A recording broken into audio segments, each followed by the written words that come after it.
Greetings to you all, and of course, I welcome you to this broadcast. Thank you. Thank you so much to those who are or would be joining, those who would view via YouTube and Facebook live, and also if you may watch the replay. I'm grateful. As promised, a medical doctor is here with us this evening. I am by no means one. I do not claim to be one, which is why we would seek to have the wisdom of these people. Years are spent dedicated to studying um, human beings and have an understanding of how we operate even in death. And so joining me this evening would be an individual who or in whom I have great confidence, one who is unafraid to speak that which is medically true. And that's important. This individual does not reside in Guyana. He has no connection to the administration or government or opposition or anything having to do with this country. This is just someone who has an interest in speaking the truth or seeking to help us to understand. I'm thankful to those who've joined us here again, and please, if you do not mind, let me know whether you hear me clearly on both YouTube and on Facebook. I would greatly appreciate that feedback. Our guest is here with us this evening. He's already in studio, ready and raring to go. We must have clarity. And this which is being done by this doctor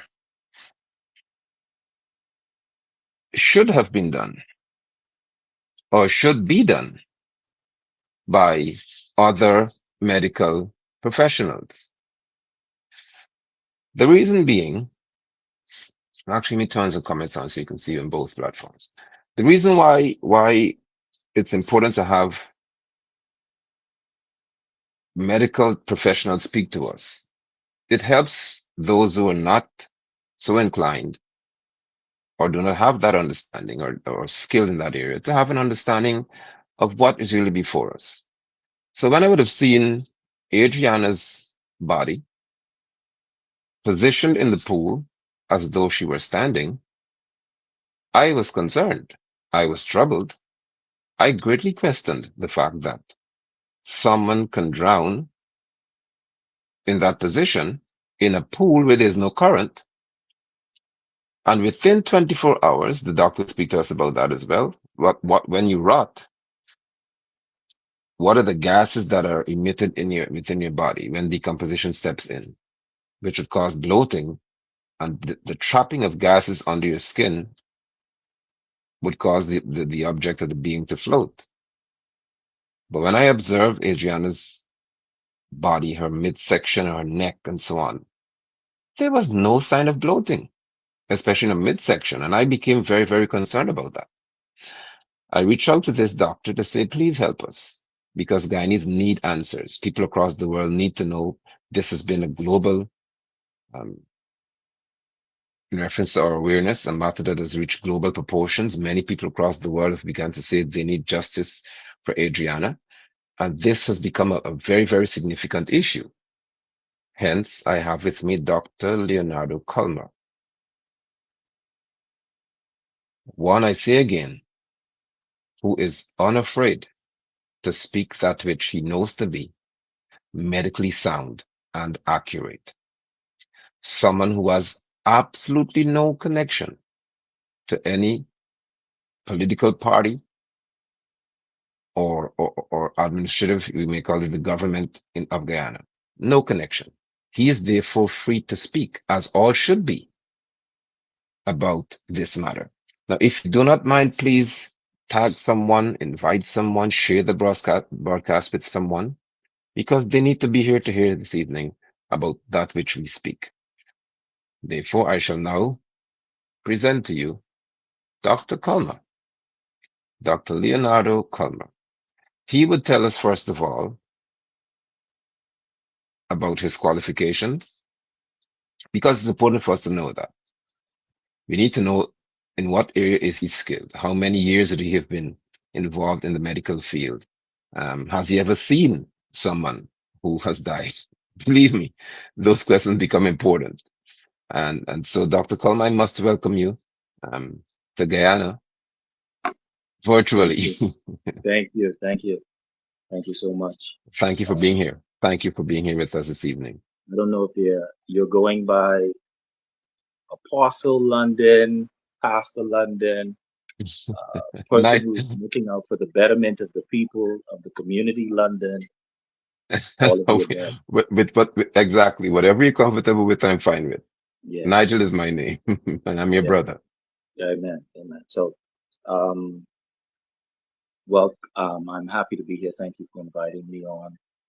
Just actually walked in the house a couple of moments ago from work and got your call and was very happy to jump on. I'm Dr. Leonardo Colmer, hail from the archipelago of the Bahamas, where there are 700 islands, and very happy to be here.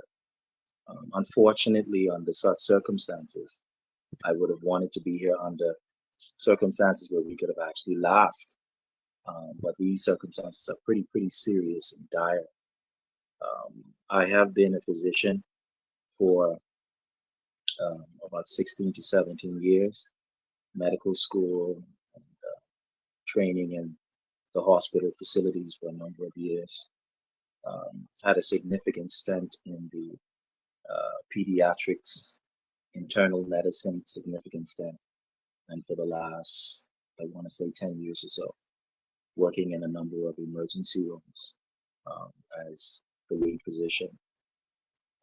Have I seen persons that have passed? Obviously.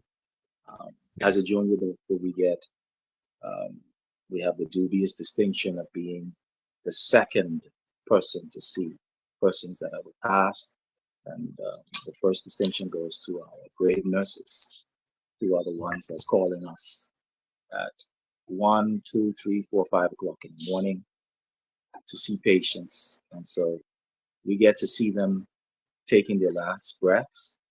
We get to see people 5 minutes afterwards, and then we get to see them 5 to 10 hours. In some interesting circumstances, 5 hours afterwards. wow. So, very familiar with death, very familiar with what death looks like.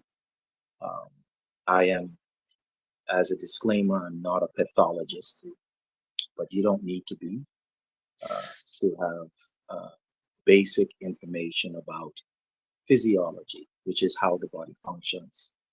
Um, and physiology, the opposite of physiology is pathophysiology, which is what happens when things go wrong.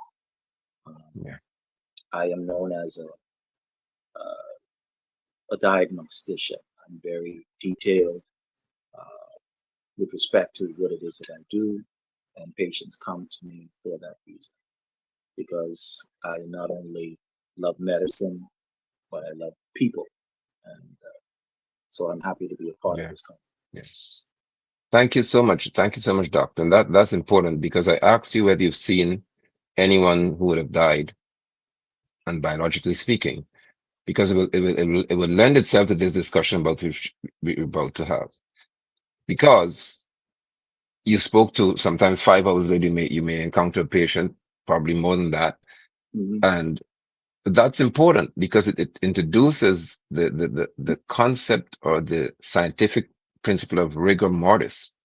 Right. And when I would display for you um, images of the body of this young lady, she's 11 years old. I know that you have daughters, so do I. And Yeah. this touched me differently when I saw an 11-year-old child. She was missing from the 23rd of April. She went to swim in a pool, not in the ocean, not in a river. She was in a swimming pool, which I'll show you. And in this pool, after a while, they said they couldn't find her. She left to go somewhere and she couldn't be found. Her relatives said that, and others said they searched the pool extensively on numerous occasions and they couldn't find this young lady. Right.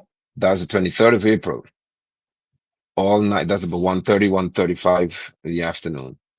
The following day, the 24th of April, they stood there all night into the next morning at about 10 or so sometime in the day, when people were engaging the police officers on the road. I just want to paint a picture for you. They were Please. in the main road, in the main public road, and the pool was, I estimate, about 100 feet or so away from the public road. So people were being engaged by the policemen with shields and so on. So they were being aggressive, saying, "Well, we need the girl."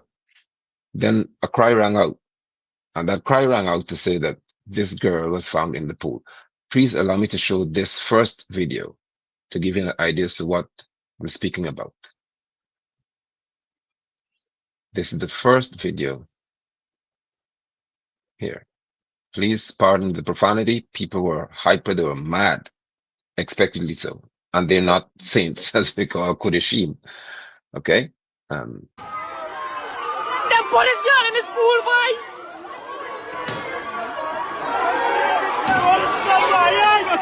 The fucking girl they went in there. We went in there just now, boy. What the fuck, boy? That's why they didn't want nobody come in the place. Them didn't want nobody come in the place. What? What?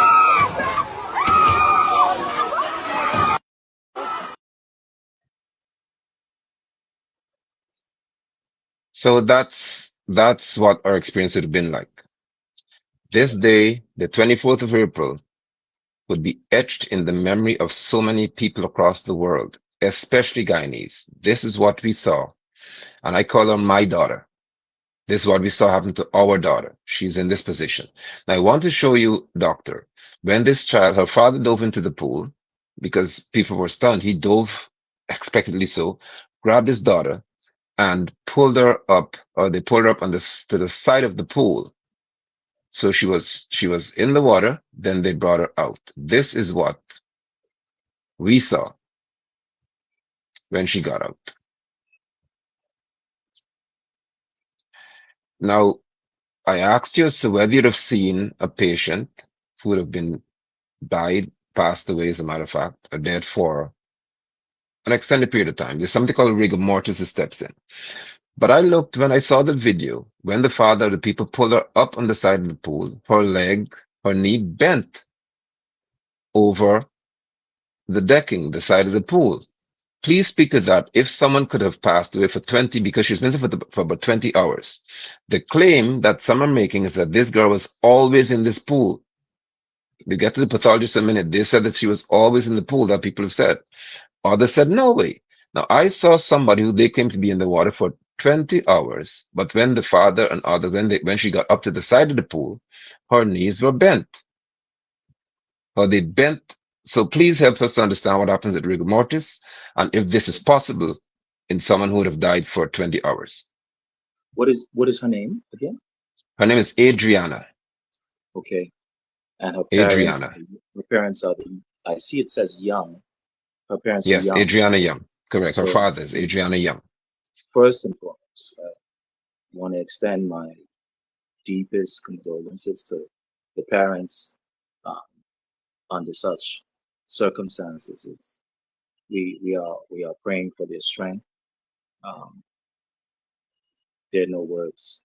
There are no words to extend as to what has happened. And if they are hearing this, you have our prayers and our condolences. We cannot imagine what you would have been going through. Um, as you know, my personal story, and you can feel free to discuss it if you like.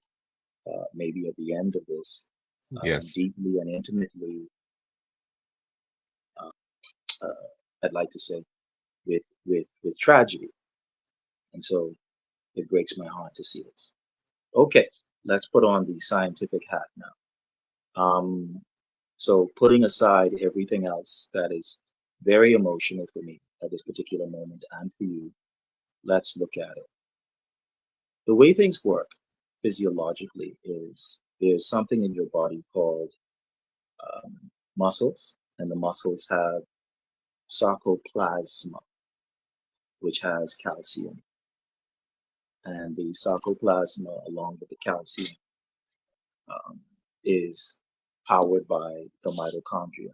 as everything else is in the body.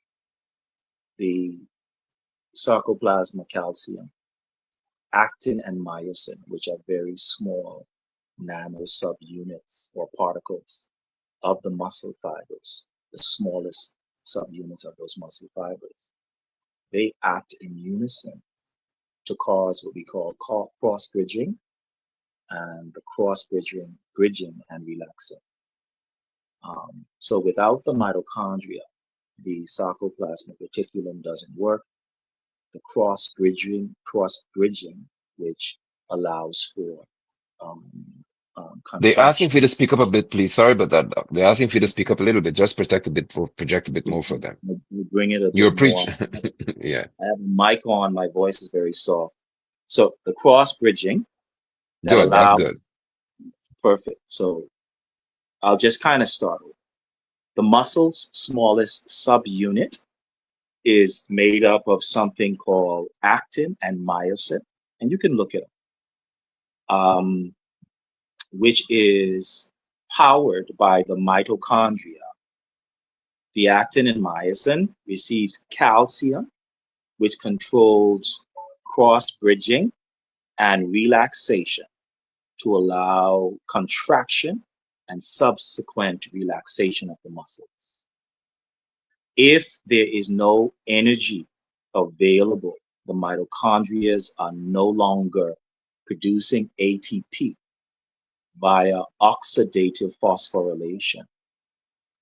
Then the sarcoplasmic reticulum, the actin and or myosin, will no longer be able to relax.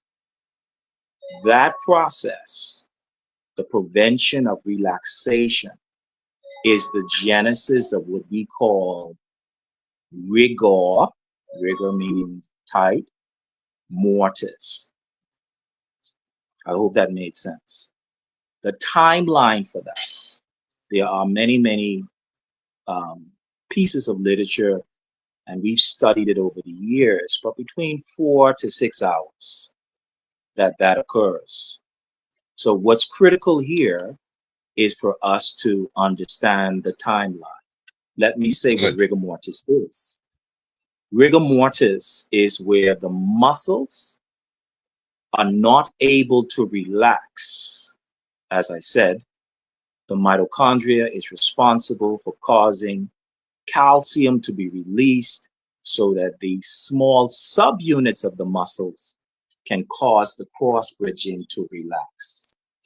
When you die, the mitochondria no longer offers that energy, so the cross bridging remains in place and the muscles become very tense. They don't relax. It's called rigor mortis. It's so tight that you feel it, you could barely move it. It's so tight to the point that at times when it happens, pathologists, medical examiners, um, persons that deal with the bodies afterwards have to actually break the joints in order to get certain individuals out of abnormal postures so You that have they to can break fit the joints. in. Yes, because if it's in an abnormal posture, if someone is in an abnormal posture, it's hard for them to fit into the units that they're placed, that the body is placed in after death. Hands should be straightened to the side, legs should be straightened. Imagine Right. you like Right. this, your knees are all up, or Right. right? You see the photo again. So with that said, let's consider the length of time. If you go to 15 pieces of literature, they'll all say something a little different, but the time is between 4 to 6 hours where it onsets. And so we're looking at, you said, the 23rd at 1 p.m. Just to ask a couple of questions so that I'm clear. Um, what is the expected time of death? No one. Because whatever that time is, you're looking at 4 to 6 hours. Right. That's our trouble in this country. in that we are sitting here almost 1 month would have passed and nobody can tell us that the president of Guyana said that 3 pathologists who came here, we get into that later on, relate to him in some way. We have nobody seen this report apart from him and others that nobody seemed to know who's read it. It's not there. But that nobody put her into the pool. Hence, the suggestion is that she was always there. She went missing at 1:30 p.m., 1:30 p.m. or 1:33. Let's say even if it's 2 p.m. on the 23rd. They found her at about after 9 or after 10, at about 10 o'clock on the 24th. 10 Hence, they're a.m. saying she was a.m. They said she Okay, was missing for about 20 hours. 20 hours. Now, 20 if the hours. argument is that she was always in this pool, I was wondering how could it be that when she was removed from the pool, That's what you this and I are happened to going to her look at right knees? now. So we Right. like I said, the picture and the story evokes a lot of emotion. But I'm going to speak completely scientifically, right? Please. So you're telling me the supposition here is that there's 20 hours worth of time between when she was last seen and when she was found. The secondary supposition is that she was in the pool for 20 hours. So let's say she swam for an hour.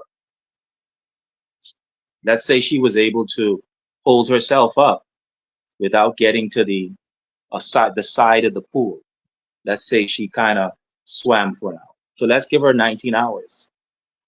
If she had been drowned or she died 19 hours ago, because I don't think a child is going to be able to swim for 2 to 3 hours.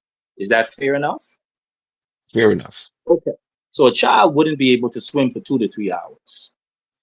If she had drowned at 19 hours, then if you take 6 away from 19, I don't know, 13 how much do hours. you have? How much is that? Is 13 that hours. okay? So if what you're saying is that she was then secured, her body was found more than 10 hours subsequent to her death, then I have some questions about the photo you just showed me. The first obvious question is, did the persons who secured her and placed her on that particular part of the pool, did they, with a lot of pressure, bend her legs so that at the knee joints it would be bent? No. They At didn't. least I saw no one doing that. I So just I'm observed what happened to her body when she was pulled out of the water. so when they pulled her body out, obviously she had to be completely stiff, and her knee joints would have been, the only other thing I can think of is that she would have been completely in rigor, because obviously it's more than 12 hours. So she's in rigor, and somehow her joints are at that 45-degree angle, so it perfectly fits the curvature of the pool. That's Wow. going with the hypothesis of her having died the day before. That's just Wow. with me inspecting it after 30 seconds and hearing the story. So just looking at her knee joints alone, I can tell you that there are some very striking questions. So you are about 1 month removed from this situation. Mhm. And given your basic, I don't want to say it's basic for you, but given the basic understanding of the human being and how we function even when we would die. For 13 hours, that's twice the period of time on average for rigor mortis to step in. This young lady, this baby was pulled out of the pool. Her knee slumped. I looked at her body, her head was limping, her father's pulling her. I said, something is wrong here. Immediately, we're told that the pathologist who came to Guyana, one from Mount Sinai, they claim I searched for him, and that's another thing I can't find this person. When I look for this individual, I am not pulling up his ID for whatever reason. That's another story. There's one from uh, Maryland. and another from Barbados. They were brought here by the government of Guyana, and three pathologists said that they could not determine, that's what we're being told, they could not determine the a range in reference to time of death. One who's trained in science, not medical science, I became worried about that conversation because I'm saying, you're 1 month away from this. I was sitting here saying, how can you not? Because I can look at a video of her father taken her out to the pool, and I saw her body was limp, which means I can say, tell me if I'm right, please, doc. I can say, well, she would not have been dead for 6 hours because I see her limbs still being mobile. Is that a safe thing to Okay. say from a So layman's point of view? that's absolutely correct. And it's a very, very safe thing, and it is the most rational thing to say. I'd be hard pressed, and you'd have to sit me down for a good 15 to 20 minutes and explain how is it that someone who's been dead for more than 4 to 6 hours is presenting with lower and upper limbs, extremities that are quite flexible and limp. It almost appears as though that body, that individual, did not die for the length of time that we are anticipating or we were told. It's almost appearing as though it's quite less than that 4 to 6 hour period, because your body's not supposed to be limp. I'll tell you what happens to us on the wards, and if you ever come in contact with some junior doctors, they'll tell you the stories. Nurses work very hard, and there's 16 to 20 people on the ward. And if there's a person way at the end of the ward, you get a call at 4:30, 5 o'clock in the morning, someone who's really sick. And the nurse says, well, you know, we did our rounds at 12 midnight and came back at 6 a.m. and he was not breathing or she was not breathing. And I would confirm with them, Dr. Coleman, are you going to code this patient, push on their chest and everything? No, nurse. Why? We just found them. They're not breathing. Their pulses are Mm. numb. They don't have a pulse. I said, nurse, the patient is in rigor mortis. Ah, So the last time you saw Mr. Jones was at 12 midnight. Mr. Jones has been dead. It is now 6 a.m. Mr. Jones died either 1 hour or shortly after you saw him. wow. Okay, so back to what we were saying, and that happens. That happens. Okay, back to what we were saying. You have an individual that is being purported to have passed uh, 20 hours prior, and the limbs, upper and lower limbs, are still Hmm. very supple and flexible to Yeah. the point where unintentionally the individuals rested her body on the pool deck and did not rest her completely so that her legs Right. would be straightened out. Had they not done that, you and I wouldn't have been having this conversation. But somehow, Wow. for whatever reason, they chose to rest her, and her legs were not completely on the pool. They were beyond the pool, and her knees bent and flopped over. That is not rigor mortis. That's the first thing. That's, and I wish I can spend eternity with you having this discussion because you're really helping the audience. I'm scanning their comments. I see nurses here saying that they agree with you. Um, so I don't attempt to doubt what you're saying, but this is bringing relief to many people. Because a narrative or a story being told to a population becomes very dangerous when one is being told how to think, regardless of your expertise, regardless of your knowledge. They're saying this is how you ought to think. So we go into another thing that we aspect in reference to how we're told to think. Look at the arms of this child. Let me show her face actually. Maybe grotesque, Okay. but please. Look at the face Yes. of this, our baby here. Yes. And there's something thick. People said it was cotton wool. The president again, and others said, no, that wasn't cotton wool. That would have been fraud. They bubbles in her nostrils. Now I saw a guy drown about 3 days later, a few days after. and there were bubbles in his nostrils after 10 hours of being submerged. I have video footage of that. I don't want to show it, but people know what I'm talking about. But I looked at her face. I looked at her arms, and I saw even her part of her legs. And this troubled me because the discoloration, we were told initially that, listen, this is synonymous or in keeping with or a reflection of drowning, prolonged exposure in water. And I'm saying now, this troubles me because I used to swim like a little fish. I spent hours in water, Mm-hmm. swimming all day with my friends. But this has never happened to me or anybody, where whatever's in this water was so selective that it only affected a part of her body. Now we see her stomach here, doctor. Please speak to us about that. Look at her face again, because this is bothering me. This is her, look at her neck. Why would there be discoloration just one part? Her kneecaps? I'm troubled here. And please help us if you can with this discoloration, the bleaching of her skin. I'm prided by most of my clients for the doctor who says I have no idea. It doesn't make any sense to me with respect to what would happen in the course of death, or what would happen in the course of one who would have died as a result of submersion.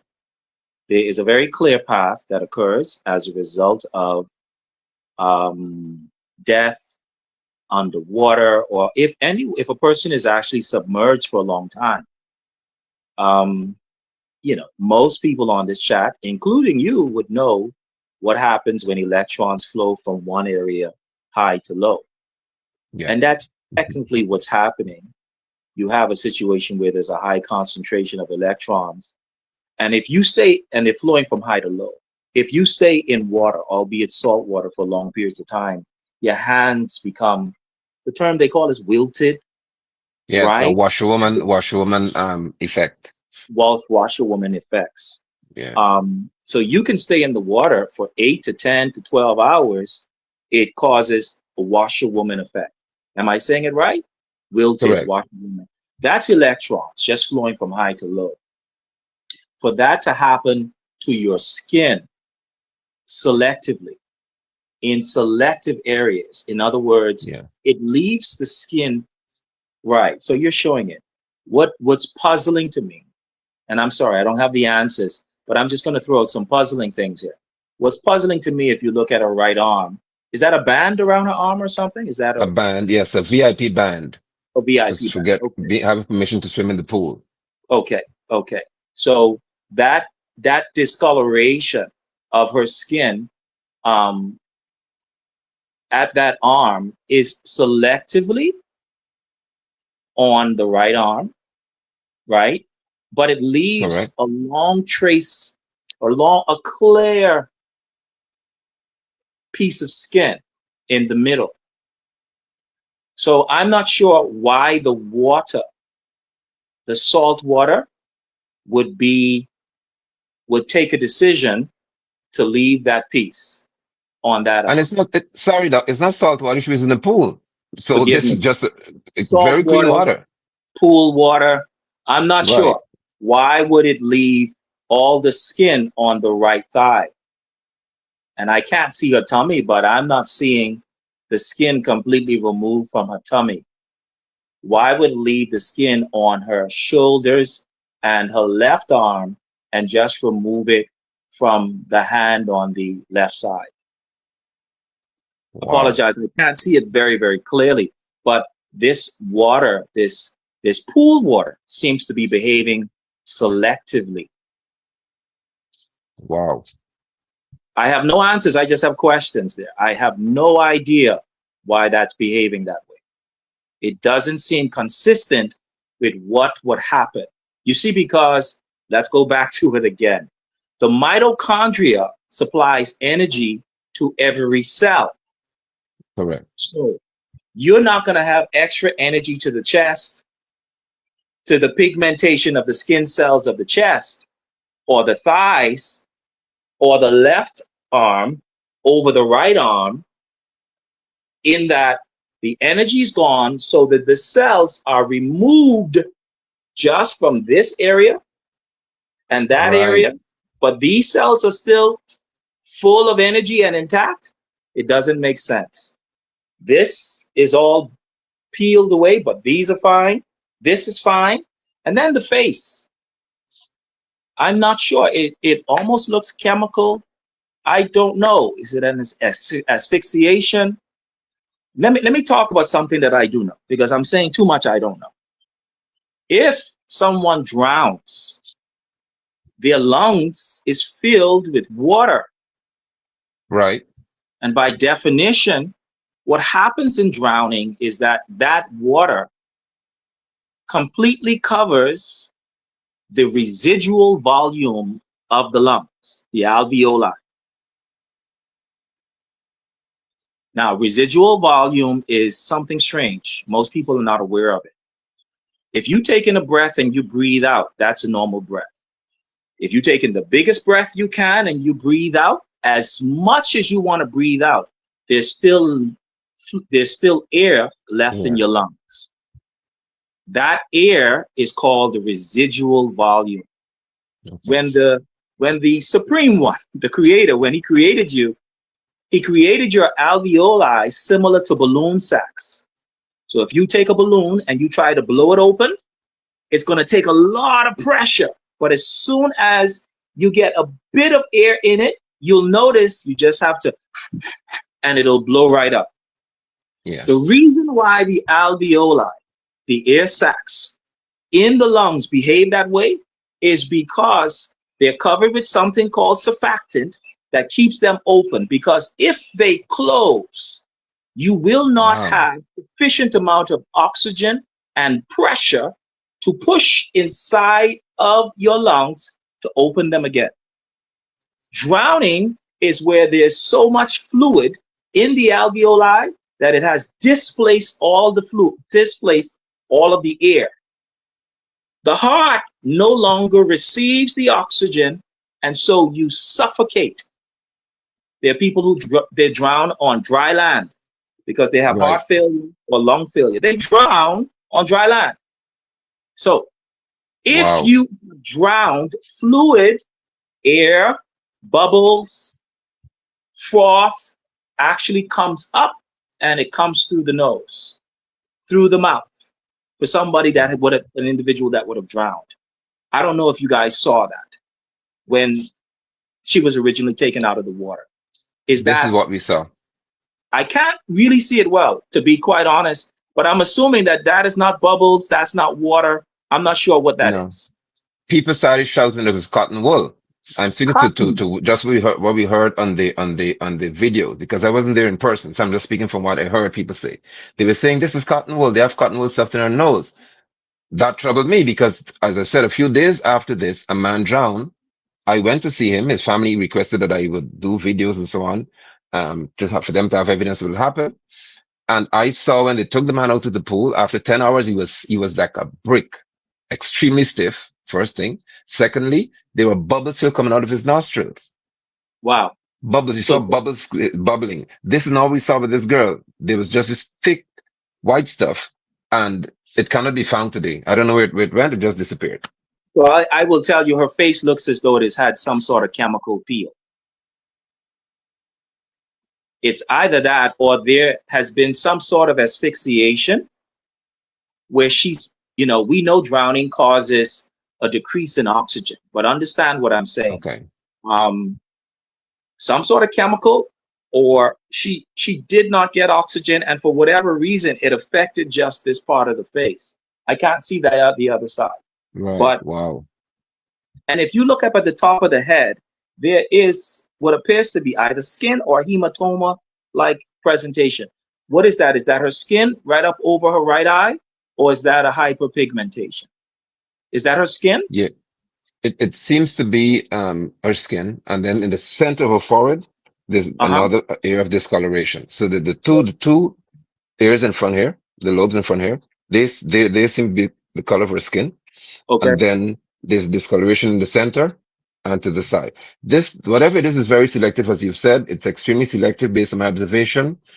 one who's trained in science, I'm troubled when I see certain things. I ask many questions, as science has taught us to do. Why is this happening? What's the cause of this? What's the possible reason for this? And like you, I cannot find many because I Well, know that I cannot give you answers. I do not know what the answers are because, and I'll tell you why I can't give you answers. They do not fall into the normal pattern of what we expect.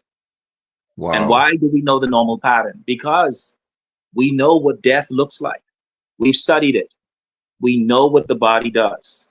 Hence the reason I'm able to explain the things to you at not just a superficial level, at a level that even physicians and apparently nurses who are on here can say, yes, that's the way it's supposed to go. they're agreeing with you. They are. And so, Doc, our baby, this girl, Adrianna, was removed from this environment. It was a raucous. It was crazy. You're not a criminologist. So, but a lot happened. No samples were taken at the scene. Nobody was there. They didn't cordon off the area. They didn't have a tent around her body to say we'll take preliminary samples. Nothing. No swabbing was done. Nothing at the scene. We were told that she was taken to a hospital where the doctor confirmed, of course, that she was dead on presentation. Then she went to the mortuary. About 3 or 4 days or so later, they brought these pathologists because they said they bring in independent pathologists to examine. They claimed they were Why did they forensic need pathologists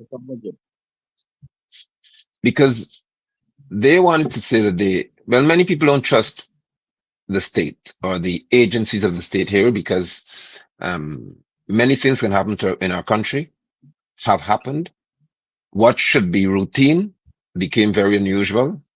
Oh, As I wow. said, I'm trying for us to really focus on the medical part of it, but just to give you an idea, from the 23rd at 1:30 or so, 1:35, 2 o'clock, her family would have been saying, other people saying they need to find the girl. Where's the girl?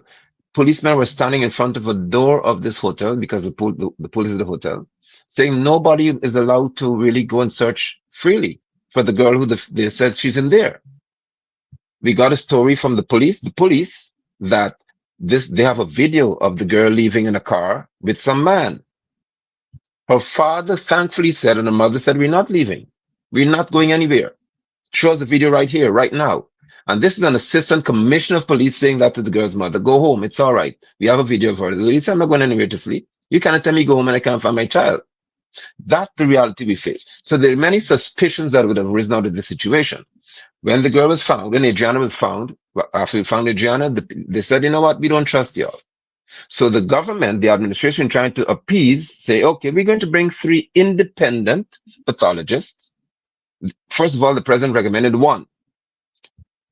And we said, and people said no. So the family said and we now have evidence, some evidence presented where they requested 1 guy who was not allowed to come. They brought 2 other people. So we are now at the place where they're supposed to examine Adrianna's body in what's called a postmortem autopsy, for us to see what happened. So this, of course, has been a very, very critical day, very tense, highly emotional. Everybody wants answers. We were promised that once they go in and they perform this meticulous examination, there'll be a report, preliminary one. There'll be interactions with the media where persons can ask questions and so on and have some ideas of what happened when the doctors are done. Dr. Kalma, there was no interaction with any media personnel, nothing. But I want to share with you what an endocrinologist said, who was claimed to be the family doctor.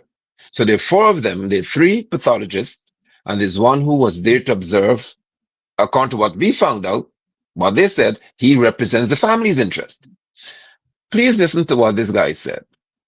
This doctor, who said he was there to represent the family's interest. Where is he? I'll find him in a minute for you. Very interesting.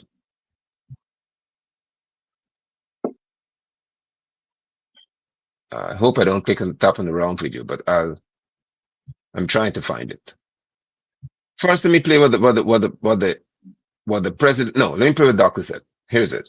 Dr. Paul, myself, attorney at law Darren Wade, so Brian, Amicia, Amika, the grandmother, the whole family. We had a meeting with the three forensic pathologists that the government provided for the family.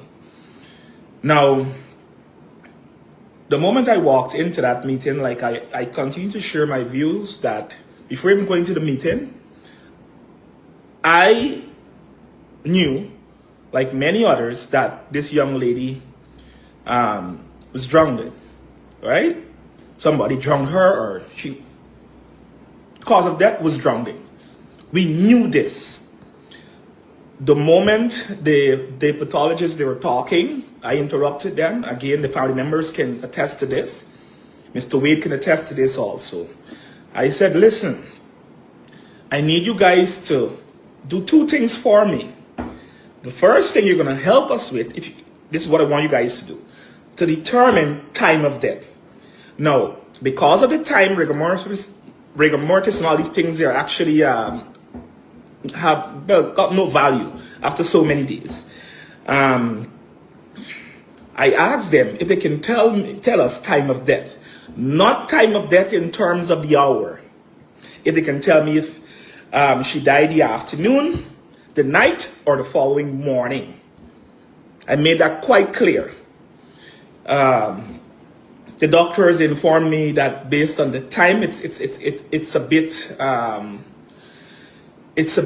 important. I asked them, I said to them, no, when we go in and we find water in her lungs, those are my exact words. When we go in and we find water in her lungs, I want you guys to be able to tell me or tell us if this water came from a tap pipe or this water came from the pool. Will you guys be able to determine this for us? They responded also in a negative. Doctor. I'm not a doctor. Help us, please.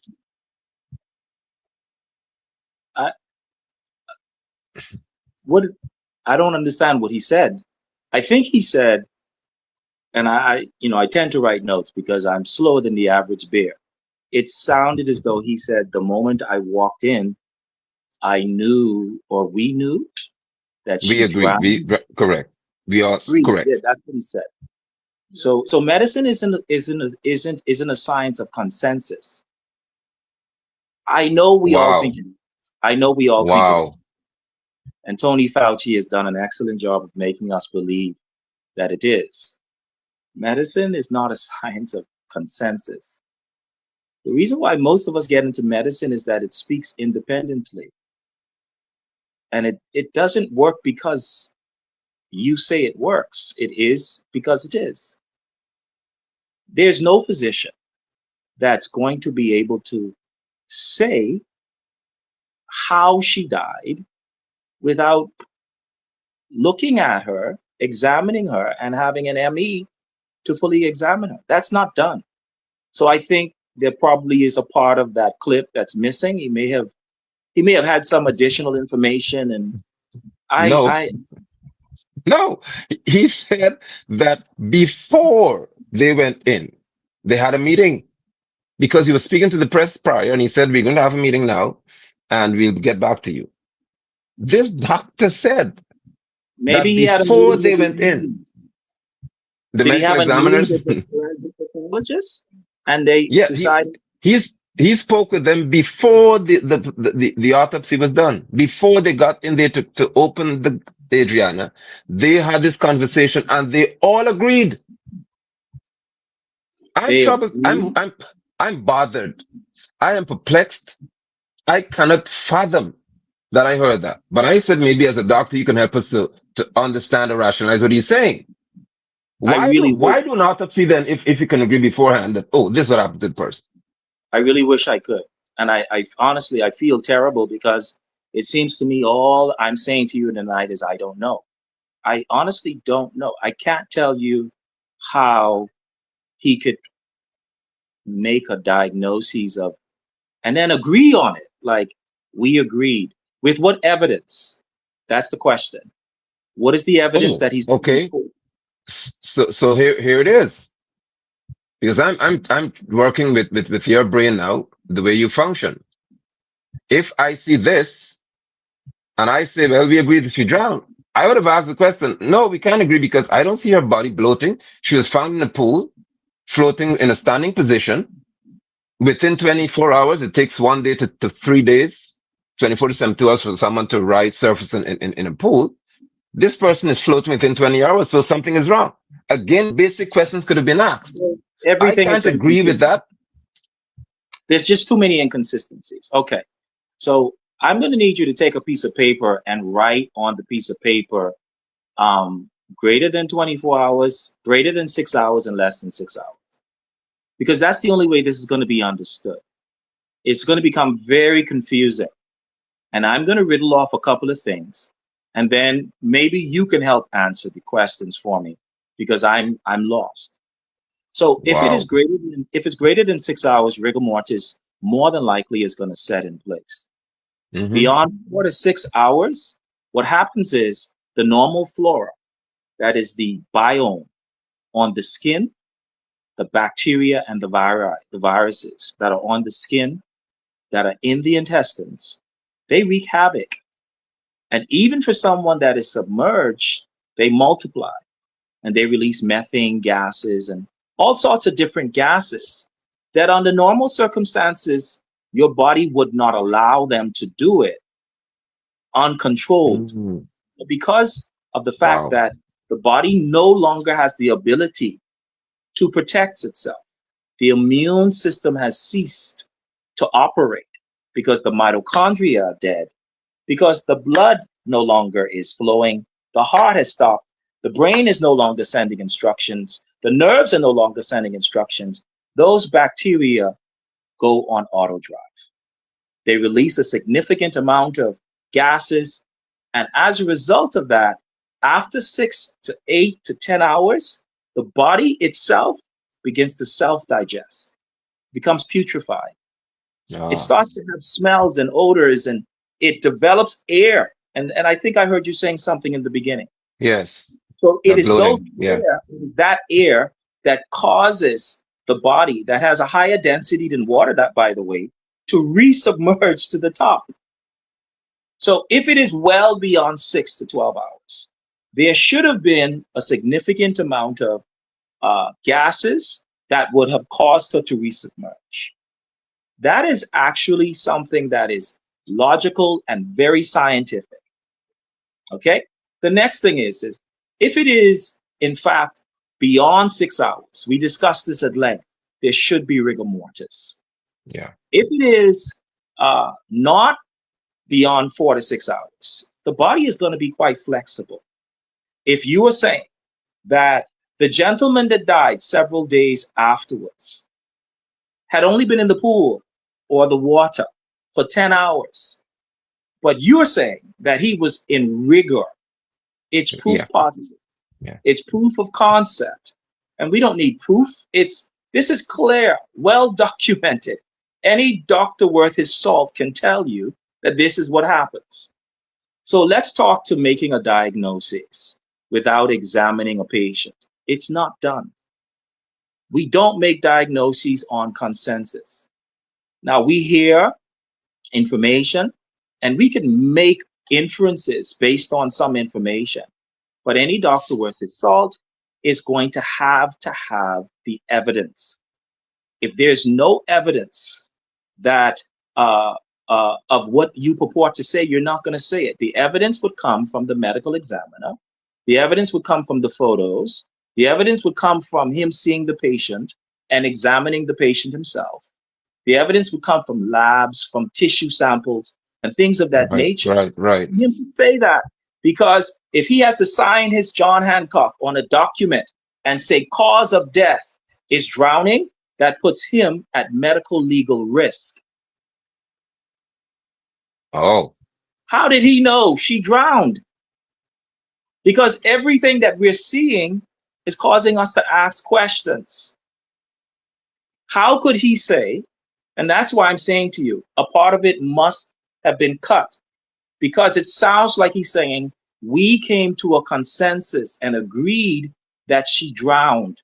I'm assuming, and I'm going to assume this Mhm. because I couldn't assume it to be any other way, that we is referring to the MEs, the medical examiners, the forensic Mhm. pathologists.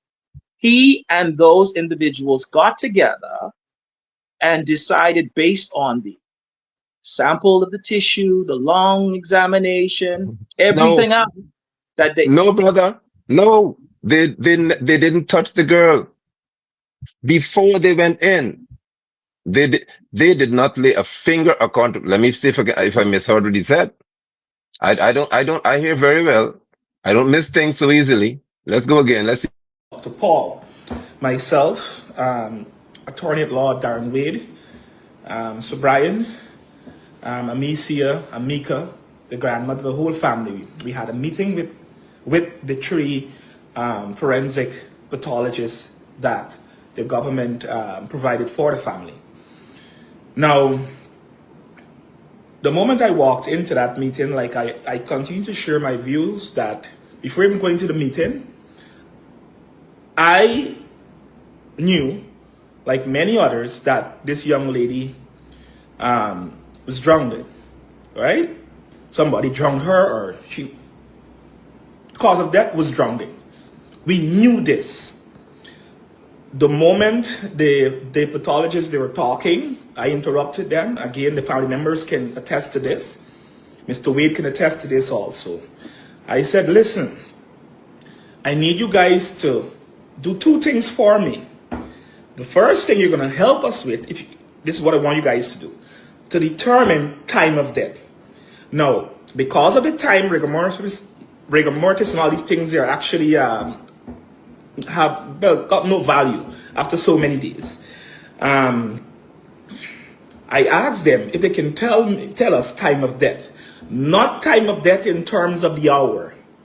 If they can tell me if she died the afternoon, the night, or the following morning. I made that quite clear. The doctors informed me that based on the time, it's a bit important. I asked them, I said to them, no, when we go in and we find water in our lungs, those are my exact words. When we So let me stop there. Hear that? When we go in and we find water, Okay. so they weren't in. And that is what's perplexing. That's what's troubling to me. To hear someone say to these pathologists that when we go in there, we'll find water in our lungs. How do you know that? The good doctor obviously is basing his statements on some information that he has. And I think it would probably prove us, or the teams that are investigating this, to ask him, how did he get to the conclusions that he did?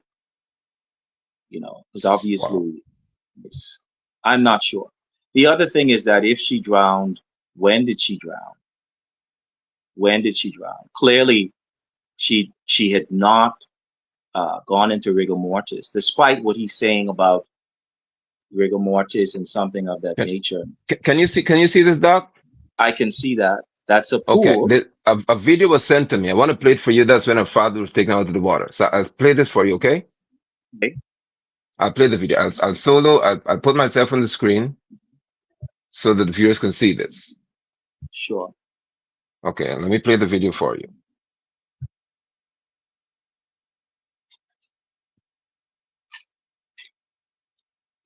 Oh, wow. So you see when her father dives into the pool. That's her there.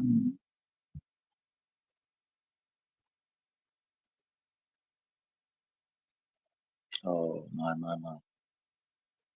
That's her father. Let's see what happens to her body.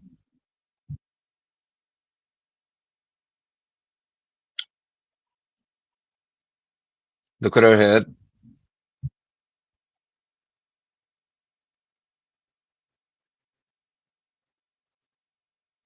Oh, my. So that's as much as I got. Oh, my. So Let me exit solo it was layout. clear, that her arms were limp enough, her head fell back. There were some very, very clear signs.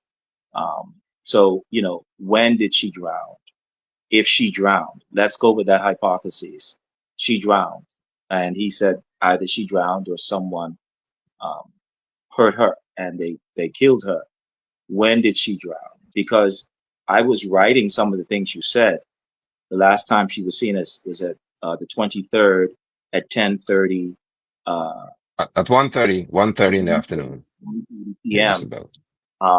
And then she was seen at 10 a.m. the next day. That pool doesn't seem to be the type of pool. Well, you could see that pool. You could see at the bottom of that pool, and if there was a search, that means she was not in the pool. So if we are saying that she Wow. drowned many hours ago, she clearly one would have had rigor mortis. Two, very simply, she would have been in the pool. If I take a quarter and throw a quarter in the pool, that's a 25-cent piece. You'd be able to see it at the bottom of an There you 8-foot go. pool. I thought Um, so. yeah, you'd be able to see it at the bottom. There is a degree of refraction if we want to be true to the purist. You know, Right, the bending of light. you Right. exactly, and you would know, you would remember this better than I would. But according to the physics, there's a bit of refractory, and what all the only thing that does is it causes the object to appear in a space that's a couple of centimeters or feet or inches based on the refractory, the density of the water, etc. But it would be in a different space than where it actually is. So if you're trying to Exactly. hit it, you want to aim based on the refractory, but it's in the pool. It's in the pool. So a whole body, a young lady that is 4 feet 11 inches tall, there's no way you could miss her. So if she was in the pool and you looked for her body and it's not in the pool, and then the next day at 10 a.m., you find her body in the pool, and her body is not in rigor mortis, first of all, there's no question that she wasn't in that pool. Okay. Right. If she wasn't in the pool, uh, I don't think my 16 years of school or 18 years worth of school is needed for that. She wasn't in the pool. Except you're saying that this is a pool that's like 80 feet deep, and I don't know. I can't see the pool. I don't know. Maybe in Well, Guyana you guys have 80 feet deep pools. no, this is 8 feet deep. 8 feet, not 80. Not 80, So 8. you can see the bottom of the pool, and the relatives went and searched, and they searched the pool. She's not there.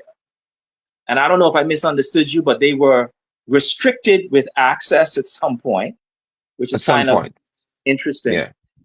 And that's at 1:30. And so at 10 a.m. the next day, she's in the pool. Okay. So if she's in the pool, if she drowned, it wasn't in this pool yesterday. And then there's a senior police officer who says she was with a young man. So did the young man hurt her and bring her back and put her in the pool? Because she Wow. died. But they found that she never left with any young man. And Doc, I want us to again, just for the sake of reinforcement. You see the video here. You can see on frame. I'll leave you here because I want us to observe. Look at her legs. Her legs are closed here, right? Her Yes. thighs. Her thighs are Yeah. closed. Okay, let's look at this video to how her legs were in the pool. If she died for 20 hours before. Let's look at the video here. Let's see if you can see her legs. Look at her Yeah. legs, Doc. Clearly, They're wide apart. clearly wider, much wider. And to be So, quite honest with you, I don't know if it's your video, but it appears as though because of the momentum of the pool, there's a little bit of movement of her body, correct. right? You can And see it. her legs are wide apart in the pool. But Her here, neck. Well, when her even dad her neck. grabbed her, you could see where her neck was suppled and the head fell back just a little Let, bit. let me pull that back for you. Okay, look, you see? Look, there you go. Right there. All right. Indeed. So Yep. dad, Right there you there. go. So dad shifts his body, and if you notice, her arm actually curves around his body. Around him. So, Correct. and if you show the body on the okay. All right. So there's a bit of a curvature of the arm, but not curved enough to carry how it was curved around his body, right? So a body that's in rigor mortis would maintain its posture. It doesn't move 4 to 5 inches. It maintains its posture. Um, So that means sorry for interrupting, but that means her legs, her thighs would not be in this position here. Because in no, the pool no, they were wide apart. in the Now we're pool seeing their clothes here. they were about 2 feet two feet apart, right? And if we want to look at it as a triangle way down, remember the Right. three sides of the triangle. If our two legs are one side and it's an imaginary line between the bottom, the length of that would have probably been a little more than a foot to 2 feet. And if you look at her feet or her knees in this picture, the knees are, if can you get Inches. a ruler between that? That's not going to allow her feet to be 2 to 3 feet apart. So it's her body is flexible. Her body is giving. Her body is not rigid. So none of this is in keeping with the timeline that you're giving to me. I'm Wow. sorry. Everything that you're saying, I can't put the pieces together. Wow. I I'm can't I'm put the so pieces together. grateful, and I'm grateful for you. And I need to play the words of our president. He would have Okay. sat to read to us. I don't know if in your country this has ever happened, where the head of state, not the minister, the head of state, not minister of health, decided to sit and read to us. Apparently he was reading something. What he said was the pathologist, these three pathologists, the information he gives to him. I need to play that for you. Given all those presented to you as a doctor, this is what we're told as the Guyanese public. Let me find it for you. The words of the president of this country. Today, as I said, was an important day in evaluating the circumstances and the death of Ariana. And I just want to briefly share with you what was shared with the police representative and shared with me. The forensic pathologists, as you know, as Frank said, were brief, and they started the work sometime around 1:20 p.m. That's when completing the procedure, the forensic pathologists rule out signs of physical and sexual trauma on Ms. Younge's body. After careful deliberation, the team concluded that Ms. Younge died as a result of drowning. Ms. Younge's relatives were briefed following the examination and informed of the medical cause of death. Due to the state of the decomposition of Ms. Younge's body, the pathologists were unable to provide an exact time of death.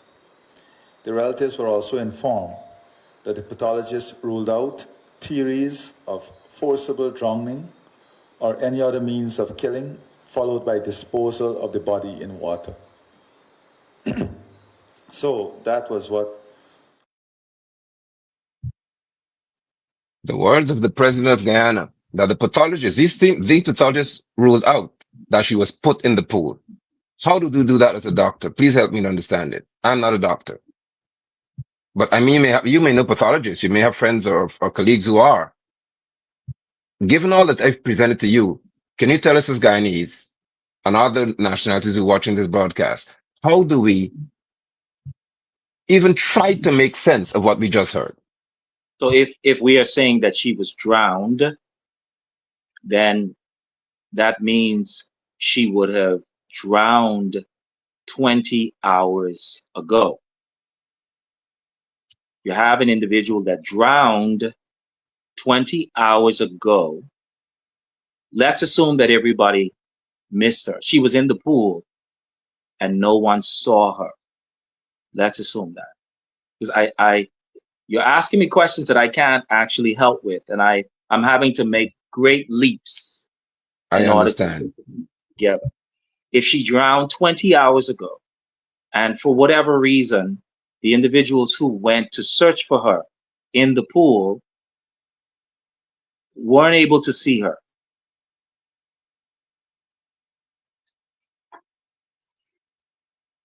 How is it that she's not in rigor mortis and her body presents that way after 20 hours?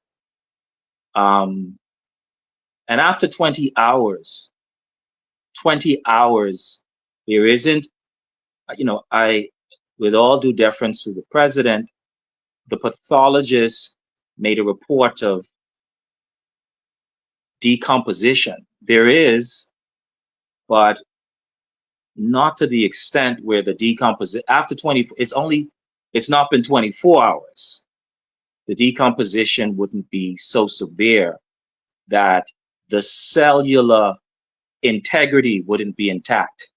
So you couldn't secure tissue samples and make decisions, biochemical decisions, forensic decisions, microscopic decisions on the cellular activity, how the cells of the lungs, the cells of the parenchyma, the cells of the alveoli, the cells of the blood vessels of the heart, the cardiac cells, how they look under micro or macroscopic scenarios, or with chemical staining. They would not have been so poorly decomposed at 20 hours that one would not be able to.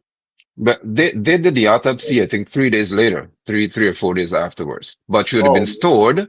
Her body oh, would have been kept in a mortuary, in a in a moment. morgue, right? So, but still, we heard about this state of decomposition. But then when another attorney came, he took over the case. He said, well, the girl's body is good. Oh, And that's after this postmortem was done, after the autopsy was done, after the president said what he said, after he said the pathologist told him that due to the state of decomposition, he couldn't determine an average time of death. but again, The doctor said, "Hey, no." I'll go back to the same statement, because what happens when you freeze something is you keep the cells that are intact. It's just frozen. Exactly. It's frozen. You prevent any of the toxins that causes the external parts of the cell wall, the cell membrane, from being broken down by the calcium that's being released, et cetera, the toxins that would break the walls. If the walls of the cells are broken down, and you have trillions of cells that are broken down, then it's hard to make rhyme or reason of anything. Yeah. But if you freeze something, the integrity of the cell walls will still be intact. And I'm going to take a leap and assume that she would have been placed, the body would have been placed in the morgue, where she would have been kept, as per Correct. international standards anywhere. Correct. I'm certain it would have been. Correct. So I'm not clear on what happened there. Troubling indeed, isn't it? She should have investigated. It is. So the final video I'll show you before we leave is not one that has to do with medicine, but with common sense, because you spoke to it, and I was intrigued by that you'd have said that without even having a look at this video, because pools are built or should be constructed with safety in mind. That's why they were designed, how they're designed.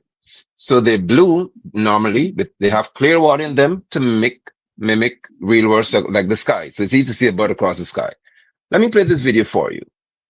Now, this video would have occurred would have been taken or recorded on the night of the 23rd, where an individual, he had some exclusive access. He said he made a call. He's from the government, not a minister or anything. He's an associate of theirs. So he said he called somebody who called somebody, and they say, okay, then he can come inside. He got in there and he began to take footage. Mm-hmm. Now look at this video, please. Management. I said, we're going out with the cameras. There's a female washroom here. There's a bar here. The management explained to me that when you come, and if you're going to use the pool, and as you can see, you see the pool here, clear. Like when the family said they went in the pool and check, everybody went in the pool and check. Normally, you ain't got to check if there's a body in this pool. You could see it because the pool is clear. Right? So, obviously the young lady, the 11-year-old who has gone missing from this place is not in this pool, right?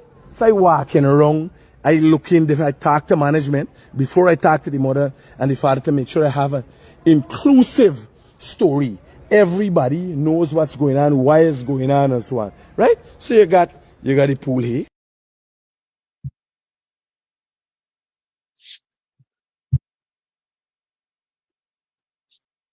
I'm This sorry. guy, Is there a timestamp on that video? this video was taken the night, I think after 10, On the on the 24th? 23rd. No, on the 23rd, the 23rd, I the thought you said 23rd.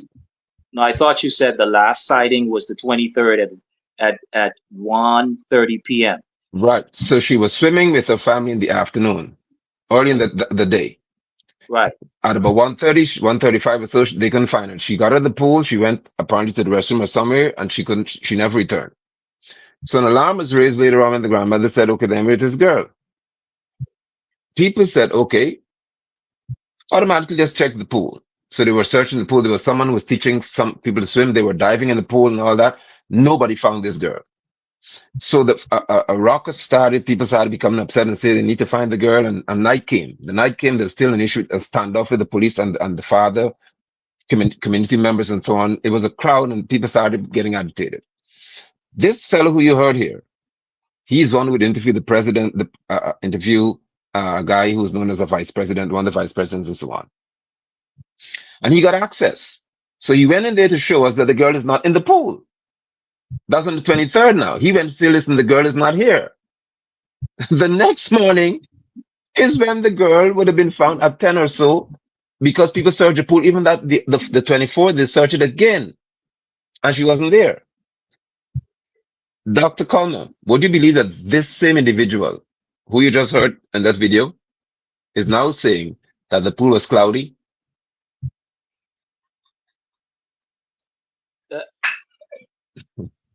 But we could see the pool. So can I. We can all see. We could see the pool. The unfortunate thing is that,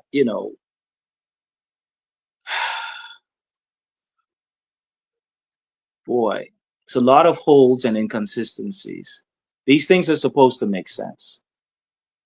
And there's very little that I can probably add to this, because I can only speak to a system of things that actually makes sense. And there's a significant amount of holes or gaps in the entire story. As physicians, we become investigators because we need to know what actually caused the problem, so as to not to put a Band-Aid on something that actually needs to be removed. So we Understood. do a lot of investigation, and so we're asking a lot of questions. And if I were to have hypothetically something like this brought to my attention, there would be a significant amount of questions and answers, questions that needed to be answered. I have a lot of concerns about the entire story, and I'm not clear on it. It's clear that some other factors are missing in order for us to have a really clear story to make sense of it. I cannot make sense of it. And I'm so grateful that I would have had this opportunity to sit with you. Because I know that you're blatantly honest. Just to the point in reference to your processing. It's healthy for us in Guyana because we need this. I want to share something further with you. Okay. If you're here in this country right now, and you were saying these things to me out of this situation, you could be arrested and be called a terrorist. You see that? I don't See what I'm saying here? Thank you. Someone this is a nursing assistant. She was speaking in a vehicle, in a private space to somebody. And she was saying to the person, the girl didn't drown. And she was saying that she was there in the room. They said she lied. She wasn't there. But she was saying many things don't add up. The girl was arrested. because the person she was speaking to recorded her secretly. She even said to the man, I hope you're not recording me, you know. The guy recorded her speaking privately in a car or a vehicle, some vehicle of some sort, and got the information, the recording out somewhere. This is a private conversation. The girl was arrested. The girl is now incarcerated, awaiting trial for terrorism.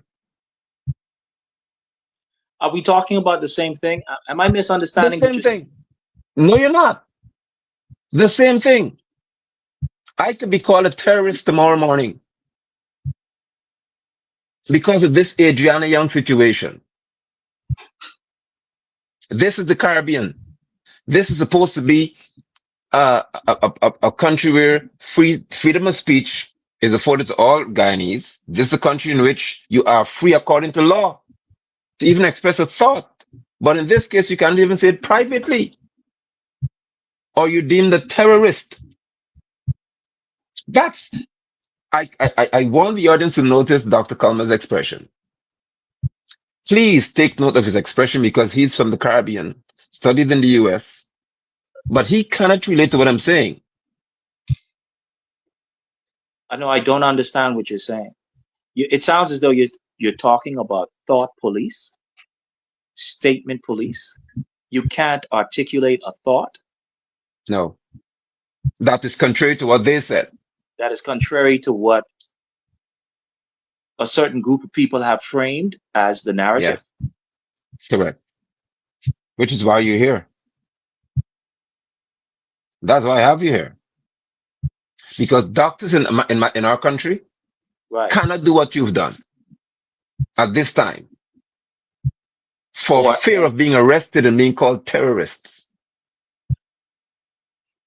what is facing the 15 years in jail. what is the definition of terrorist in Well, this instance? as far as I know, not in this one, I don't know what they mean by terrorism because terrorism speaks to having a political or religious ideology intended I to know spread what harm or hurt and fear. terrorism is, but it clearly is not what the definition is. So I'm No, asking, so help me understand it. Dr. Kalma, you have to help me to understand it because I can't. Remember, I'm consumed by the affairs of this country. I'm consumed by what's happening, and I'm trying to ask someone outside of outside of Ghana, beyond the boundaries, to help me to understand how can I be deemed a terrorist if I say that girl didn't drown. That makes me a terrorist in this country today. And legally that stands. She is before the court. She was arrested. She was charged, and she would have to wait trial. And she faces up to 15 years in jail for simply saying that she was in the room when she saw the girl's lungs. It didn't matter anything that anybody would have drowned. She felt as though people were lying. And because of that, they said, well, first of all, you weren't there. That's what they said. And so because you spread misinformation and they said that she sought to pervert the course of justice. Mind you, she wasn't given a witness statement. She wasn't speaking to the police. She never made a Facebook post. She never made an Instagram post. She never said anything publicly. This is a private conversation in a vehicle that somebody secretly recorded and leaked. And they said that right there is terrorism. Is it not insane?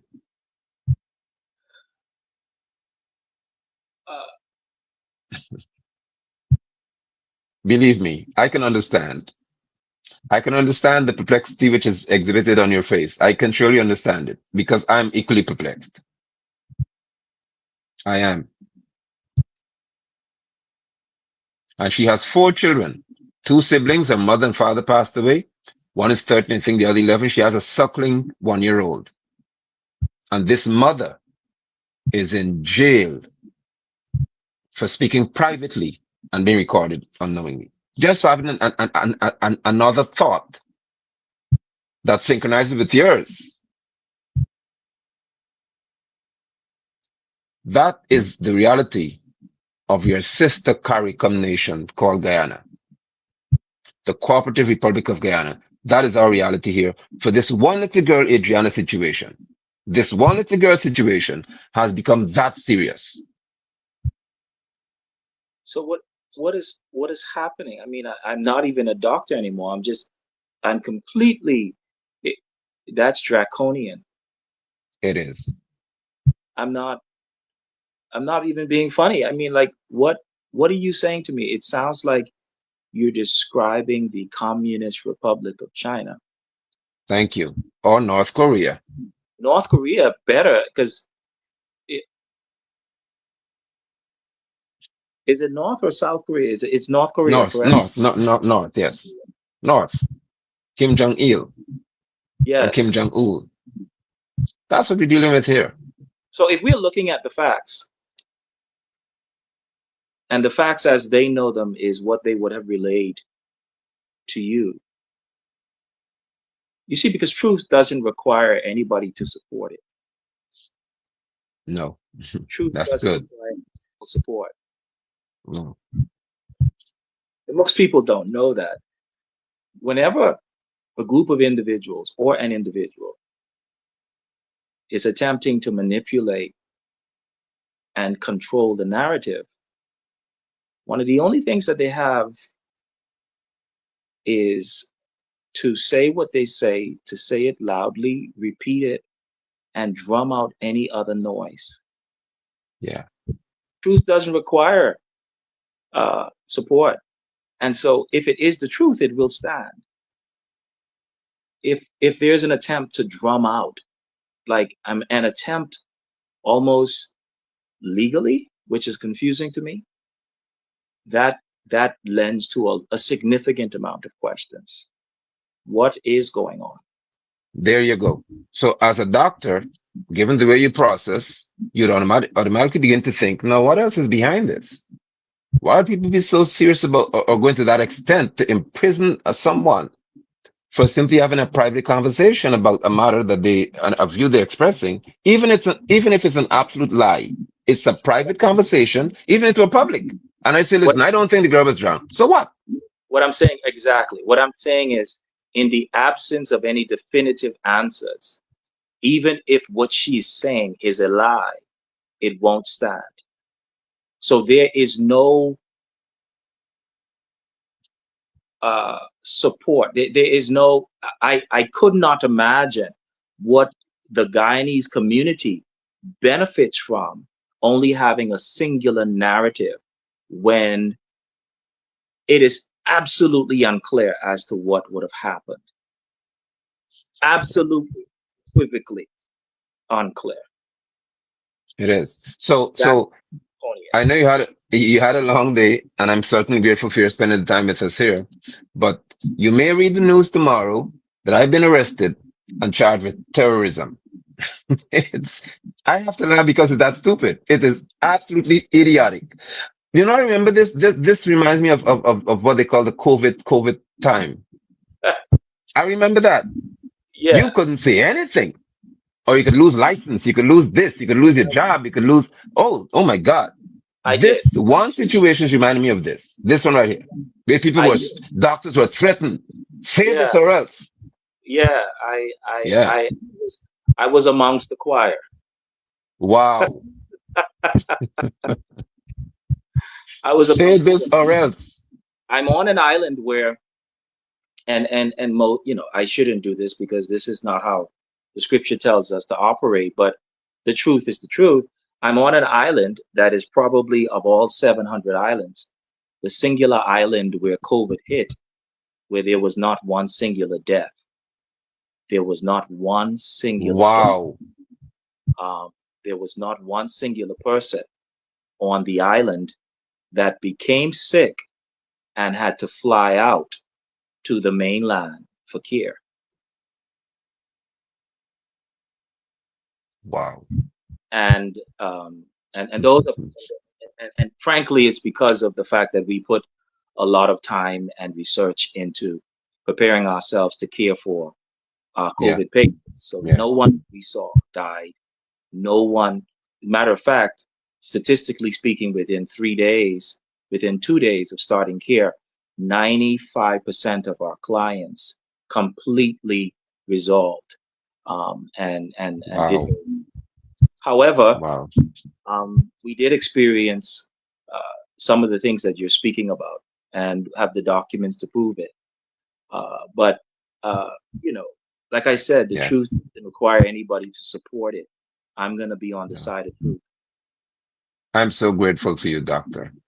And so to the audience, um, I hope you can see the comments thereafter, but no one with a modicum of common sense and wisdom would disagree with what you've done, because what you've done is you've brought a lot of help to us, a lot of comfort to us who are saying that this entire situation did not make sense given what we heard. As one who's a medical professional, you certainly spoke clearly to us regarding the ethics involved in saying that before you even touch a human being who is deceased, who's died, you can make a determination. Oh yeah, that person drowned in such a sensitive situation. Three can agree, and a fourth can say, yes, okay, let's go then. We know what happened. Let's go ahead. You have clarified so many things for us, especially regarding rigor mortis. And we have video footage to show that what you've said ties us into a timeline of probably less than 6 hours. Has to be. So we have an idea that it had to have been on the 24th before maybe 4 a.m. or just about Adrianna would have breathed her last. It's helpful to me to reason in that manner. And because I know the beauty of having a medical doctor who's a professional speak to people, I could not choose a better person. And I must say I'm grateful. So your closing remarks, if there are any, but I must say thank you on behalf of all Guyanese who want to know the truth. Well, it was a pleasure being here. We're grateful to the Most High for allowing us to participate, particularly under such circumstances. And again, our prayers with the entire nation of Guyana, because like you said, she's our daughter. I think it's Yes. beyond Guyana now. You have persons in many, many nations hearing about this, and the clarion call is out. Persons, people want justice. Do you know that there's close to a million kids that go missing in the United States? And we have statistics worldwide about what's happening with children. Children are Yeah. precious, they're Yes. innocent. And if we do not stand for our kids, Wow. good night. I understand. Thank you. Bye, Yes, my brother. Thank you so much, Dr. Kalma. Viewers, you've heard it. You've heard it loudly. You've heard it clearly. You've heard very, very clear cut scientific medical arguments and presentations from Dr. Kalma. We are wiser. We are more informed. And as a result of that, we therefore cry louder for justice for Adrianna. Can you imagine what it would be like if truly independent pathologists, forensic pathologists, and criminologists were to take this case in hand and say, let us examine, let us go through the details, let us see videos, let us hear what onlookers were saying. Can you imagine what it would have been like? But also, Guyanese, can you imagine that tomorrow morning you can see splash across the news, and many will be happy to see that, huh? Splash across the news, I'm in handcuffs or have to hold a mug, a placard in front of me with my information on it. A Guyanese of African descent charged with terrorism for doing what I do now. Well, make me a terrorist because I would not change my posture ever. At least I'll be a living terrorist, according to your definition, PPP. But Adriana is not with us. And my daughter will not be another statistic who escapes because somebody knows someone who knows someone who knows someone and who can call someone, who can threaten someone, and who can seek to intimidate someone into silence. Wrong address, not me. Thank you and do well.